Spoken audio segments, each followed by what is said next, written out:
shake. We're from the specialist support team. You'll have to bear with me. I'm incredibly nervous. So if I'm a bit shaky, it might take me a few minutes to get into the swing of things. For those of you who don't know, we work on or support specialised systems throughout the university like Vue, SharePoint, Turnitin and Echo 360.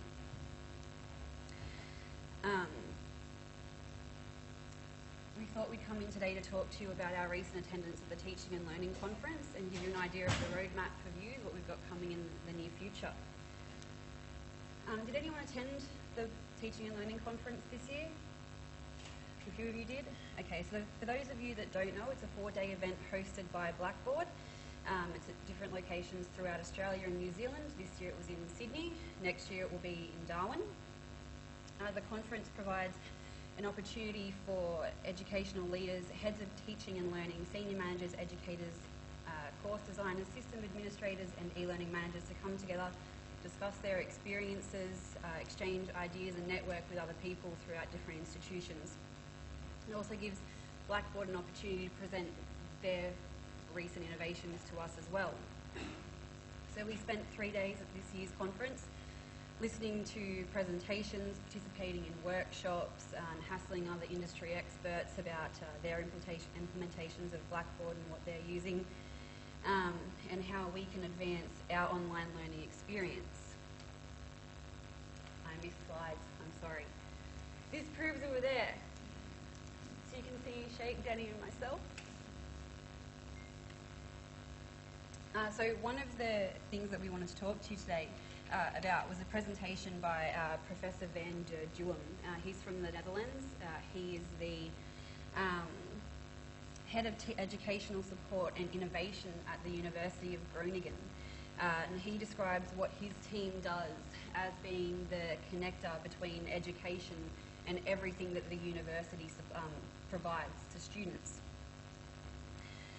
So we call our implementation of Learn 9 Views, so they call theirs Nestor.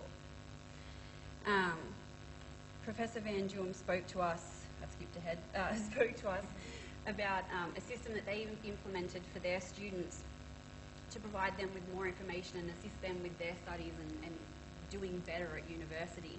That's what I wanted to talk to you about today. For this to make sense, I need to tell you just one little thing. So the Netherlands requires students to receive 40 credits within their first year of study.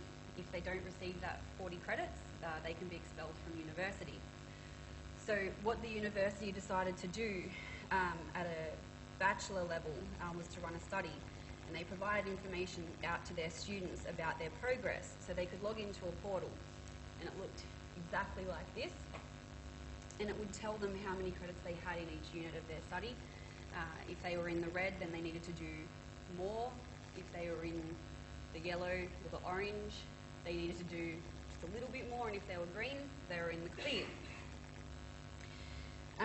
After 1 year of using this system and providing this information out to students, they showed a 15% increase in success rates for first-year bachelor students.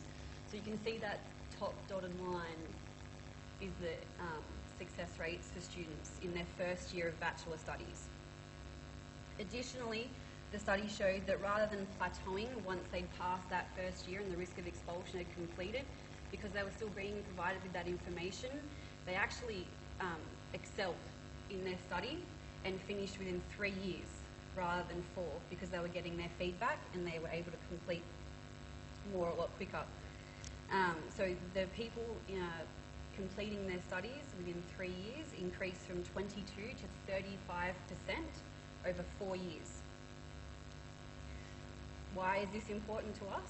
Because it shows if we give students just that little bit of information, that our students can do so much more than what they're currently doing. Along with this information, the University of Groningen created a portal. They asked students what they wanted from a portal, and they were told that students wanted dynamic information, so that was their up-to-date information for the day at hand. They wanted static information, which is any information they might need in the future. They wanted to know about their career opportunities, because what happens after you finish at university, and they wanted a calendar. because they need to know what's going on. So using Blackboard and a bunch of their own plugins and building blocks, they were able to create a portal. So this is what their student portal looks like. The Today tab provides all their need-to-know information. So each department discussed amongst themselves what they felt all students needed to know, and that's what shows up on this page. And it's only need-to-know information. Anything they might like to know comes up on the Study Information tab, which is their static information, so information about their program, different departments in the university, any kind of information they need to know about the university itself, that sort of thing. And then finally, they have a Careers tab. And when you go into the Careers tab, this is what it looks like.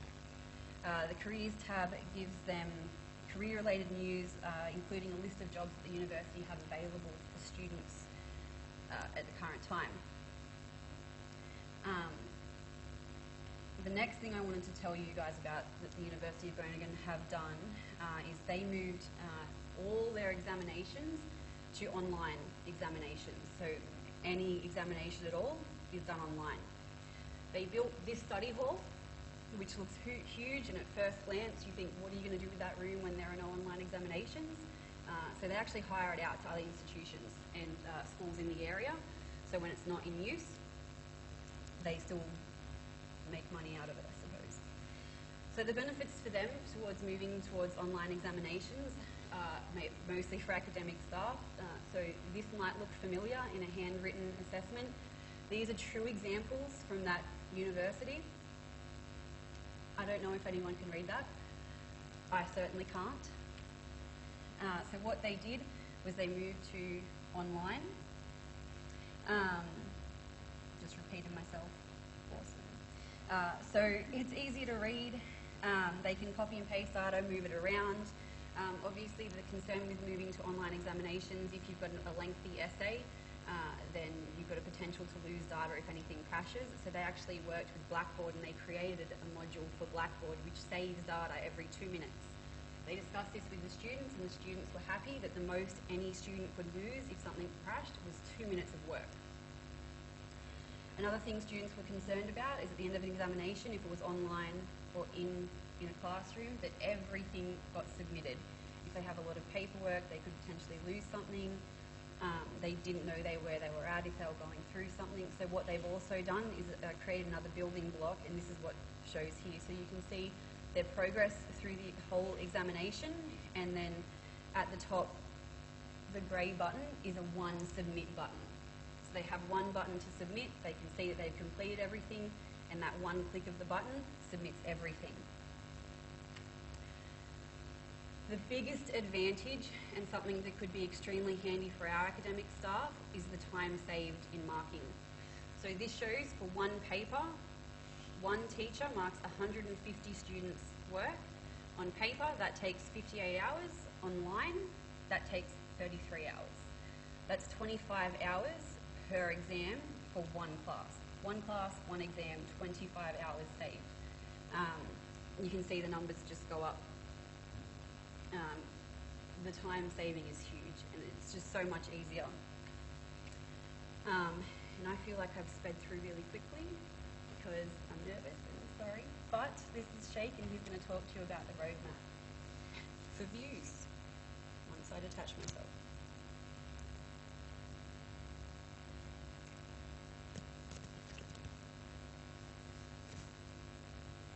Thank you, Chloe. Can you hear me? Yes. Hi, my name is Sheikh. I'm one of the specialist support analysts with the Specialist Support Services team at ITDS. I'm here to talk about some of the things, some of the roadmaps that Blackboard have shown us in the recent Learning and Teaching conference.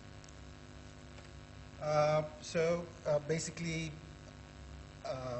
Blackboard have 3 deployment options. One is the self-hosted, one is managed hosted, the other one is software as a service. Now, self-hosted is something that's not applicable to us. We used to be self-hosted, but we moved from self-hosted to managed hosted, which Views is at the moment. But their recent deployment option also includes software as a service, and we're going to talk about that a little bit. So basically, in a typical application stack, on the left-hand side, you have the typical application stack where you have all the components broken down into pieces.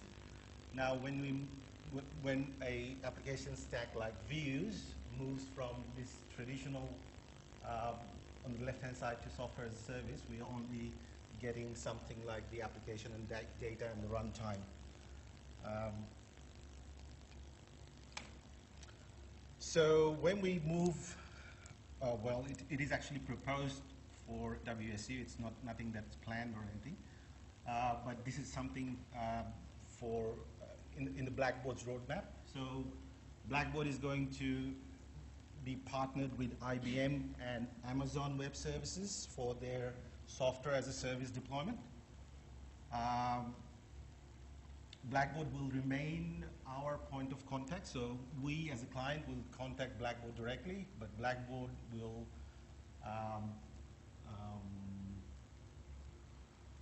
remain the primary contact for us. But Blackboard will liaise with, obviously, IBM and Amazon to deploy the solution.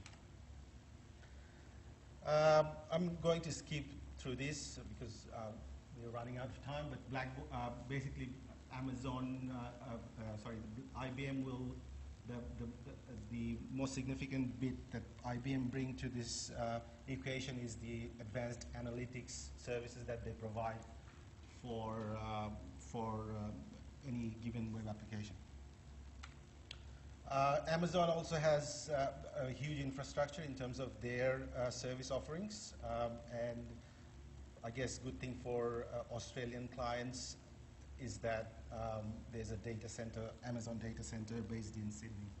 So if we do move to software as a service, then the most likely location for our hosting will be in Sydney. I was going to show you a little bit about the Ultra experience, which is only available if we move to software as a service deployment option. But if you're, because at the moment we don't have any sandpit, so we don't have any sandpit to experience software as a service.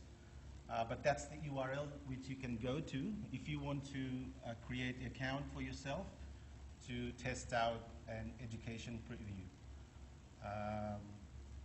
Bear in mind that there will be no branding. This will be a very bare-bone deployment just to test out how Ultra looks in terms of from an educator perspective. On the left couple of columns, you have what are available at the moment with Ultra deployment. On the far right is what they have in the research domain, and the third column is what in the development in terms of what Blackboard will provide in the Ultra deployment. I'm just going to skip through that. This is what they have in their roadmap. This is something that probably 12 to 18 months away.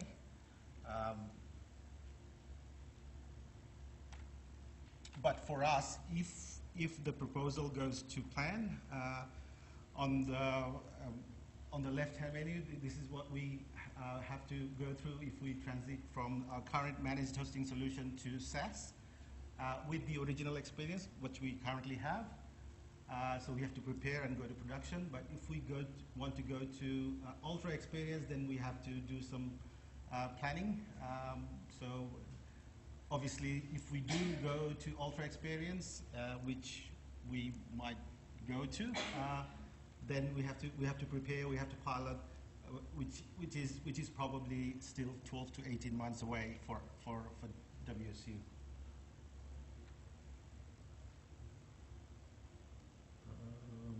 There will be no change to interface when you go to SaaS with the Ultra experience, but there will be a huge difference with the navigation, the look and feel when we move to SaaS with an Ultra experience.